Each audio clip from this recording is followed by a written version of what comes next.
Bienvenidos a la Escuela Sabática Viva. Empezamos un nuevo trimestre, es decir, nuevos colaboradores.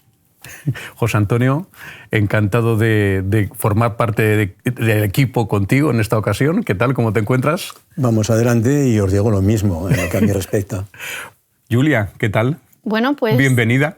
Gracias, estoy muy emocionada de estar aquí, así que espero que juntos podamos aprender un poquito más de la palabra de Dios. Sí, ciertamente. La verdad es que yo me siento cómodo porque tengo en esta ocasión a mi suegro por un lado, cosa que eso siempre es bueno, teológicamente buenísimo, y por otro lado tenemos a Julia, que tengo un gran aprecio por tu padre, así que estamos en familia.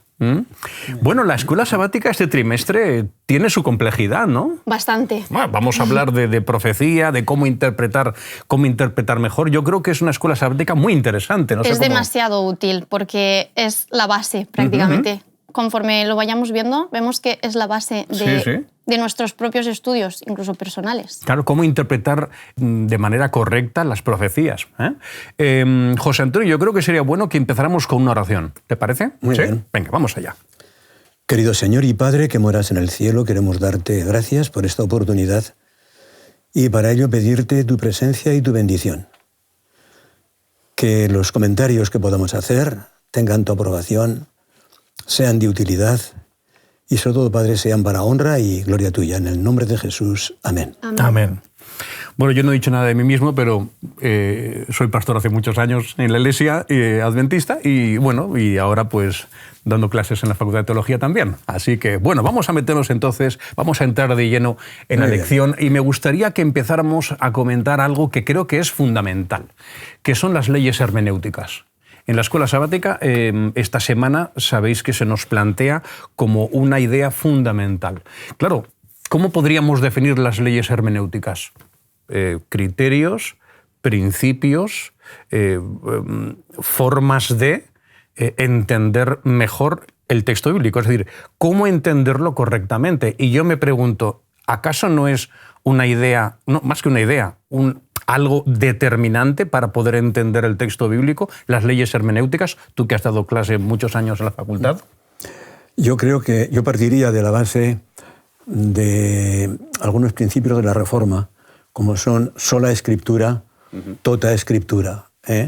Eso es fundamental. El principio de revelación, el principio de inspiración, como dirá también el apóstol Pablo a los romanos, la analogía de la fe, es decir, que aquello que diga un profeta debe ser interpretado o entendido como lo han dicho otros anteriormente, ¿no es verdad? Y que ese principio también de coherencia de toda la Escritura lo tengamos en cuenta. No podemos decir cosas que se salgan un poquito del cauce por el que han ido otros autores anteriormente. Yo os comentaré ahora algo que creo que sería bueno que pudieran tener en cuenta aquellos que nos ven. Julia, principios de hermenéutica, es decir, tú lo has estudiado en clase, ¿verdad? Claro. Que sí, a estas alturas que tienes de los cursos. Yo es que te diría que a veces oímos esta palabra, principios hermenéuticos, o otras palabras como exégesis, y alguno que nos puede estar escuchando puede decir, ¿qué es? ¿De qué están hablando? Pues no es tan difícil en realidad, porque yo sé que nuestro Dios quiere ser comprendido, quiere que lo comprendamos, quiere ser entendido. Y nos da las pautas para nos da unas pautas muy sencillas, muy fáciles, que están en su palabra, en su misma palabra. Claro. Porque la Biblia se interpreta a sí misma. Claro. Y hay también algo a tener muy en cuenta, que es la disposición espiritual. Es decir, con qué intencionalidad se acerca uno al texto bíblico. Claro. Juan recoge unas palabras de Jesús que creo que son muy, muy adecuadas en este contexto, cuando dice, el que quiera hacer la voluntad de Dios conocerá si la doctrina es de Dios o si yo hablo por mi propia cuenta. Es decir, si no hay una disposición espiritual guiada por el Señor, es inútil acercarse al texto bíblico. Es en vano. Exacto. Y además, cuando hablamos de principios de hermenéutica, claro, si nos centramos en el libro de Apocalipsis, por ejemplo, es que es imprescindible tener claro cómo interpretar. Porque como es un libro tan simbólico, hay algunos que tienen una imaginación pues muy más fértil. Sí, muy fértil. Entonces, claro, te da pie a interpretar de una manera a veces tan peregrina, tan alejada de la voluntad de Dios expresada en la palabra, que se convierte en un problema. Pero yo os pregunto, yo no sé cómo lo veis, el problema es que a veces en la Iglesia hay pues hermanos que escuchan interpretaciones muy peregrinas, muy alejadas de lo que dice el texto, de lo que significa, y sin embargo pues tienen éxito en el sentido de que hay, bueno, pues creyentes que aceptan como bueno esas interpretaciones que son tan fuera de onda desde la perspectiva bíblica. Muy bien, mira, yo te diría que a lo que acabas de decir, que es verdad, algunos tienen una imaginación demasiado grande y no aplican lo que aquí el pastor acaba de decir, que la Biblia se explica a sí misma. Quieren dar una explicación por sí mismos y no van a la Biblia, no van a la fuente. Y cuando no hacen eso, complican las cosas. Y cuando vamos al Apocalipsis, el ejemplo que has puesto, claro, ven unas complicaciones y unas imágenes y unos simbolismos que no entienden, y como no entienden porque no la estudian con la Biblia, no quieren que la Biblia se explique a sí misma, sino que ellos mismos quieren dar la explicación a la Biblia, entonces se inventan lo que quieren. ¿Y por qué las personas los siguen? Porque a las personas nos gusta mucho el morbo, la intriga, y Dios no busca eso en su palabra, busca sencillez, aunque no podemos decir que no tenga su complejidad, porque, como os dije antes, Dios quiere ser comprendido. Fijaros que la Biblia la podemos leer y un niño la puede leer también y la puede entender. Claro, pero es que no solamente los niños, hay teólogos de renombre que han estado estudiando y profundizando en las palabras. Es como, el niño puede, pero es que un teólogo de renombre también. Entonces, vemos en la Biblia que Dios quiere ser sencillo, aunque a veces puede costar, porque estamos hablando de Dios, no estamos hablando de cualquier persona. Bueno, que Dios nos revela a todos los niveles. Cada uno encuentra en la Biblia lo que necesita. Exacto. Y lo que puede entender. Evidentemente, no lo va a entender igual una persona de experiencia con formación que un niño que sus padres o su madre le está explicando aquello que el niño puede entender. Pero ya sabemos el ejemplo bíblico, ¿verdad? Cuando Pablo se dirige a Timoteo. Lo que sí es verdad es que hay personas que cogen un texto que les gusta y de ese texto montan prácticamente una doctrina. Claro, una teología. Y claro, sí. eso es un error. Porque lo primero que hay que hacer es conocer bien la Biblia, porque lo que saques de ese texto, si no vas por el buen camino, a lo mejor puede contradecir lo que dice otro texto, otro autor. Entonces hay que tener en cuenta lo que decíamos antes, es la analogía de la fe, la coherencia de la Escritura, y por otra parte, ver el texto en su contexto, con todo lo que implica. Y también, pues a veces hemos de encontrar que hay figuras en la Biblia que hay que interpretarlas, claro, que hay términos que tienen un significado pues simbólico y otros literal. Entonces, claro, la profecía, sobre todo apocalíptica, nosotros sabemos muy bien que está llena de símbolos, de claves que hay que descifrar, pero como decía antes muy bien Julia, la Biblia nos da las claves. Todo lo que precisamos para poderla entender. Lo que hace falta es tener disposición y buena voluntad para entenderlo. Es decir, que entonces tenemos claro que las leyes de hermenéutica son imprescindibles para entender correctamente el texto bíblico y en especial cuando entramos en el mundo profético. Bueno, ¿hay alguna idea más que os haya gustado de la escuela sabática que querríais destacar?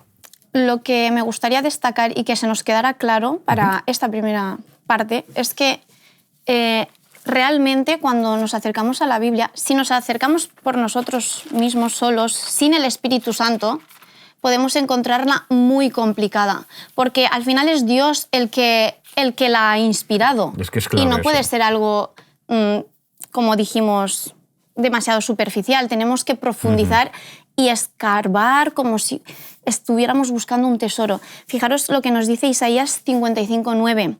Como son más altos los cielos que la tierra, así son mis caminos, más altos que vuestros caminos, y mis pensamientos más que vuestros pensamientos. Y es porque Dios no es fácil de entender, pero Dios quiere ser entendido. Pero por eso necesitamos al Espíritu Santo. Necesitamos al Espíritu Santo, claro. y la palabra de Dios siempre va a estar a nuestra disposición con la ayuda del Espíritu Santo. Siempre. ¿No dice el texto que el Espíritu Santo nos conducirá a toda verdad? Exacto. Así lo dijo Jesús. Es que es imprescindible. Que estás planteando ahora, yo creo que un elemento también clave para nosotros poder entender al Señor como quiere que le entendamos.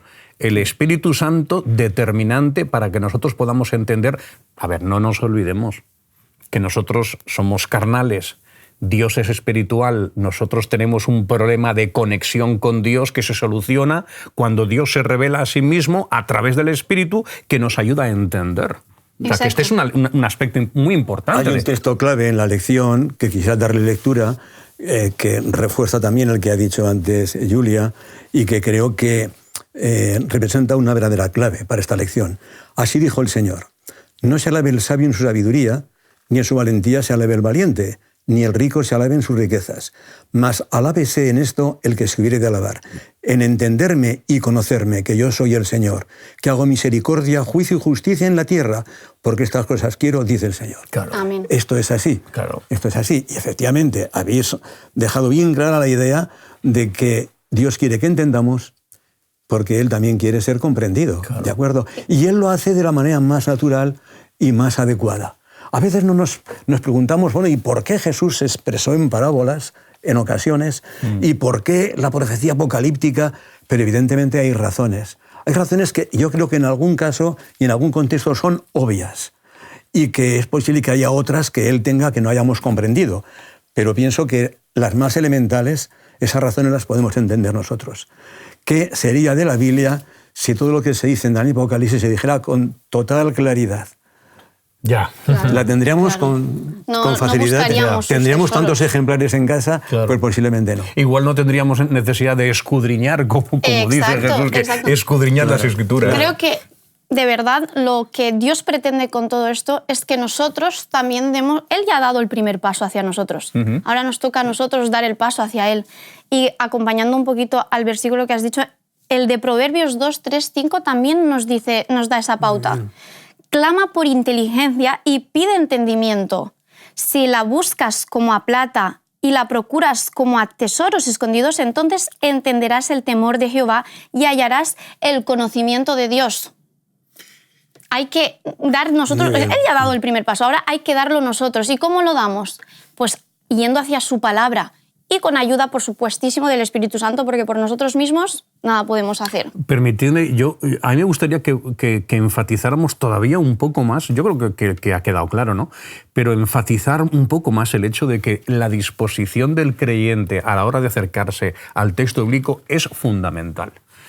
A veces nos hemos encontrado en la vida de iglesia pues, personas creyentes, adventistas, pues que han impuesto su agenda al texto bíblico.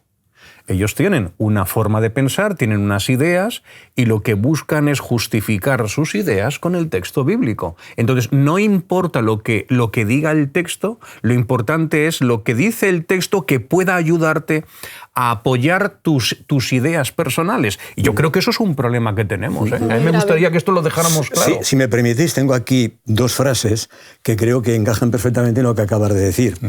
Un líder religioso muy relevante dice: la interpretación de la Escritura solo es válida cuando es fiel a la tradición y al magisterio de la Iglesia Católica Romana. Fíjate. Pero hubo otro líder, que todos conocemos muy bien, como Lutero, o el pastor Spurgeon, posteriormente, que dijeron: la Iglesia no debe determinar lo que enseña la Escritura, es la Escritura quien debe determinar lo que enseña la Iglesia. Un planteamiento completamente opuesto. Totalmente. Pero ese es el bíblico, evidentemente. Y es válido para todos, así. en cualquier momento Es así. y en cualquier sitio. Muy bien. José Antonio, ¿hay alguna idea que querrías destacar de esta semana? Bueno, que te quizá parezca hay una parte interesante? importante que tiene que ver con el texto de Daniel, que dice: pero tú, Daniel, después de darle el Señor toda la revelación, le dijo: cierra las palabras y sella el libro hasta el tiempo del fin. Muchos correrán de aquí para allá y la ciencia se aumentará. Es verdad que el pasaje se ha explicado en el contexto, digamos, del desarrollo y avance científico en los últimos siglos.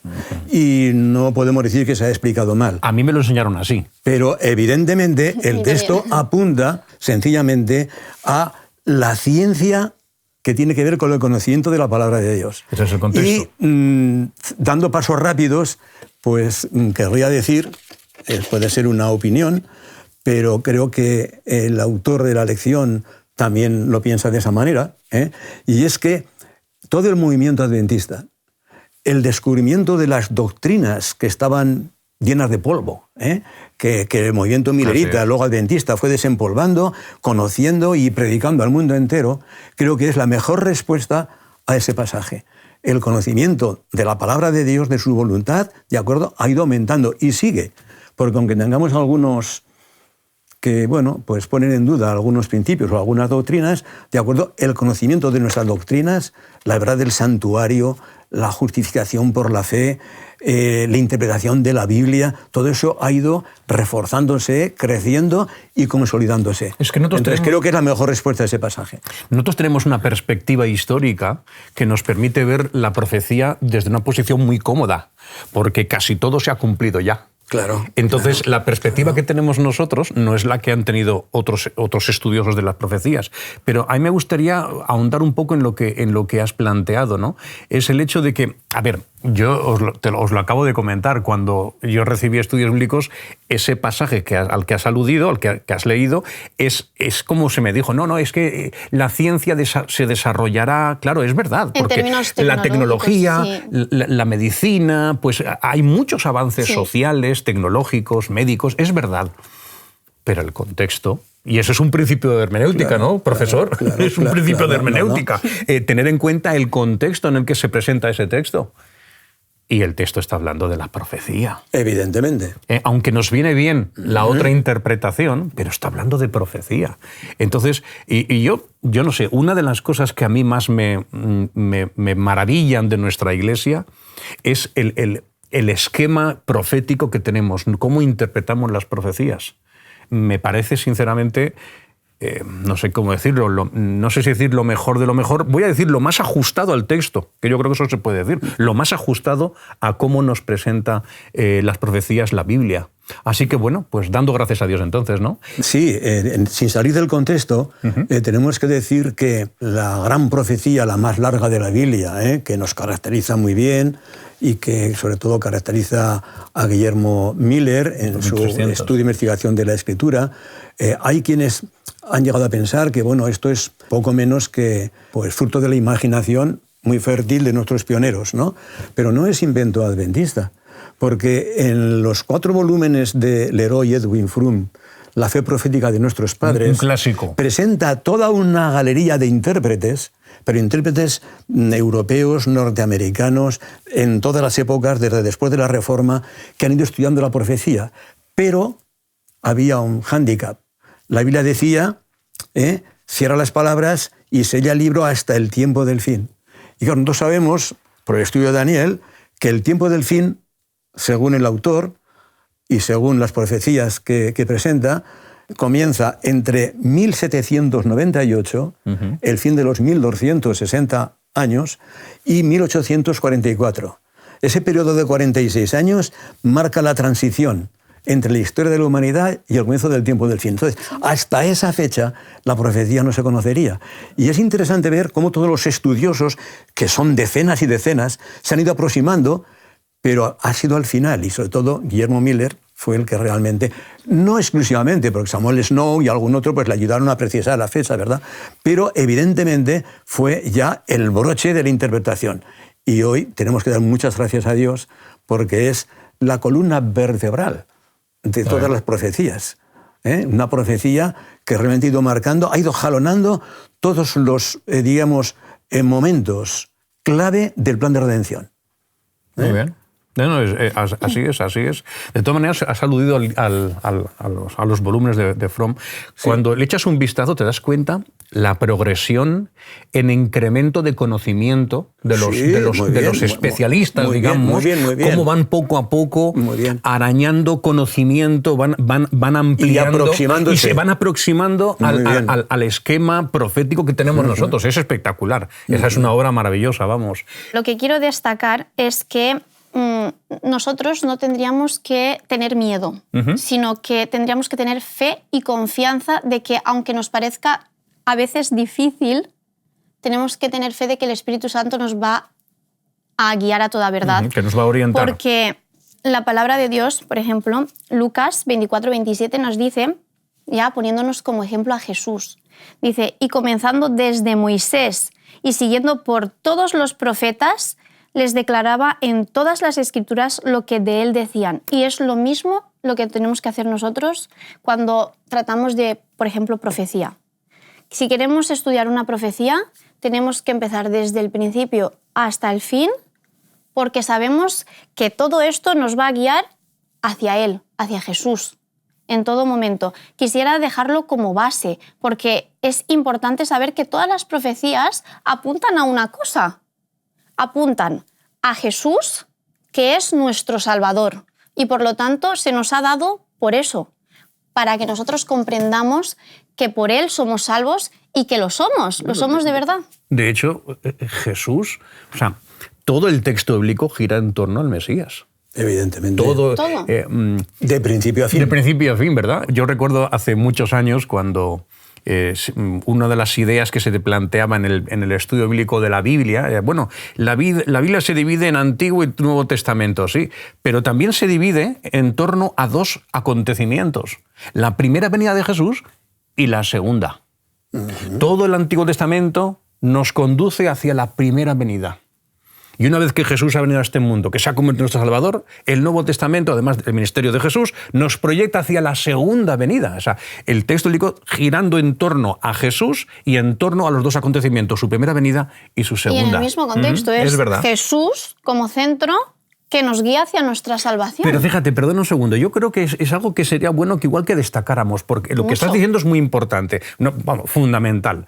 Porque a veces, cuando hablamos de profecía, lo que estamos haciendo es más enfatizar acontecimientos que lo verdaderamente importante, que es la figura de nuestro Salvador Jesucristo que vendrá. ¿No creéis que a veces...? Por eso hay tantas interpretaciones, porque nos desviamos de lo que es Jesús. Jesús es el que nos salva y las profecías nos guían hacia Él. Y si no nos guían hacia Él, algo estamos haciendo mal. Por eso el método de interpretación es fundamental, porque no podemos aproximarnos a la Escritura como a cualquier otro libro. No. Cualquier otro libro desarrolla nuestro conocimiento, pero no pasan de ahí. Sin embargo, el estudio de la Biblia desarrolla nuestra fe, precisamente por lo que subrayabas de la presencia del Mesías, que es el gran protagonista. Hay una gran diferencia. Nosotros, por ejemplo, diferenciamos pues, nuestras casas de lo que es la iglesia. La iglesia es un recinto más sagrado que nuestras casas, ¿no? Claro. O, por ejemplo, pues, en los días de la semana diferenciamos entre el sábado, el séptimo día, y los demás días. Hay una diferencia. El sábado es un día... está santificado, es un día aparte. Pues la Biblia es un libro diferente, es el libro de los libros, es el libro. Y este libro es el que nos ayuda a creer, desarrolla nuestra fe, y usando esa fe nosotros estamos, digamos, poniéndonos en manos del Señor para que Él nos instruya, nos enseñe y nos acerque a su redil y nos prepara para su reino, ¿no? Pero evidentemente la idea clave es esa, que es el Mesías con el que nos encontramos. Es decir, que el estudio de la Biblia nos tiene que acercar a Jesús, ¿no? Sin ninguna duda. Y acercarnos a Jesús nos va a transformar a través de su Espíritu. Evidentemente. Es decir, que entonces la Biblia es determinante para nuestro progreso como creyentes. Para nuestro desarrollo, para nuestro crecimiento y para ser más parecidos de Jesús. Apoyando esta idea, tenemos que tener claro las palabras de Jesús cuando dijo en Mateo 5:18, porque de cierto os digo que hasta que pasen el cielo y la tierra, ni una jota ni una tilde pasará de la ley, hasta que todo se haya cumplido. Muy bien. Apoyando a lo que acabamos de decir. Entonces, si nosotros tenemos en cuenta que Jesús aquí dijo lo correcto y es así porque todos lo creemos, entonces no tenemos que dudar de que las profecías se van a cumplir y de que todo lo que hay en las Escrituras no pasarán hasta que todo se cumpla. Sí, sí, perfecto. Y que, por lo tanto, uno de los principios fundamentales de la profecía es que nos lleva a Jesús, a la obra de Jesús Fundamental. y a la redención que es en Cristo Jesús. Amén. Muy bien, yo no querría que acabáramos esta primera lección sin haceros una preguntita. Os la voy a leer muy rápido.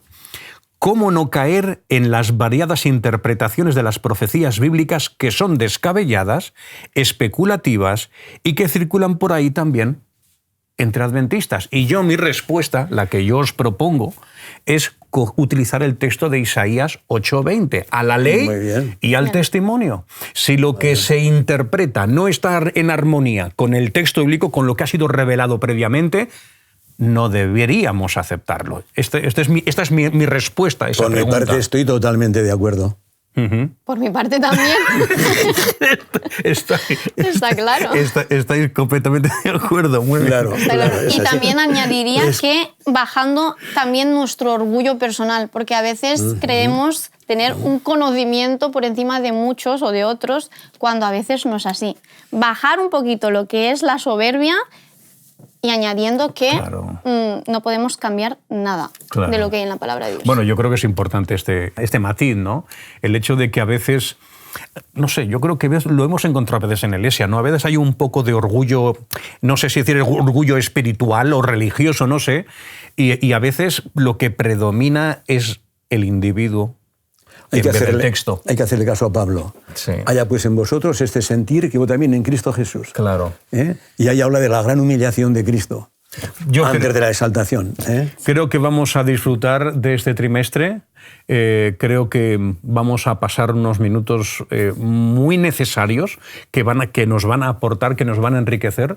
Así que muchísimas gracias por vuestra participación y Dios mediante. Dentro de unos días, pues volvemos a encontrarnos y seguimos profundizando en cuestiones tan importantes. Muchísimas gracias a todos.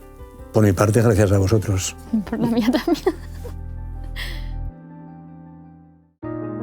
Te invitamos a tener una experiencia más allá del sábado, convirtiendo tu unidad de acción en una iglesia hogar en donde la Biblia, la oración intercesora, la fraternidad y la testificación sean vuestro estilo de vida. Así experimentaremos un poder renovador en la iglesia y en el cumplimiento de la misión.